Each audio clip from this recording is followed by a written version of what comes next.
a Aragón solo van a llegar 50 millones de euros de una convocatoria que contaba con 2.975 millones de euros de inversión pública. Un 1,6% del total de las ayudas de la convocatoria. Una cantidad que sobre todo refleja el escaso peso político del señor Dambán en el Gobierno de España. Algo que va a tener muy difícil de explicar el señor Dambán y el señor Aliaga, porque ellos dos son los principales responsables de que el PERTE del vehículo eléctrico haya tenido hasta el momento una escasa incidencia en el sector de automoción de nuestra comunidad autónoma.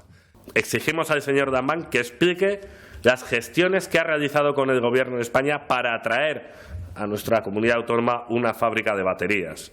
¿O qué gestiones ha estado realizando con el sector privado? Que nos cuente qué reuniones ha tenido con Pedro Sánchez sobre este asunto.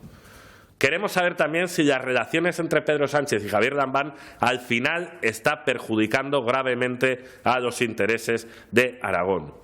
Y queremos saber el peso real que tiene nuestro presidente del Gobierno de Aragón en las decisiones que se tomen en el Gobierno de España.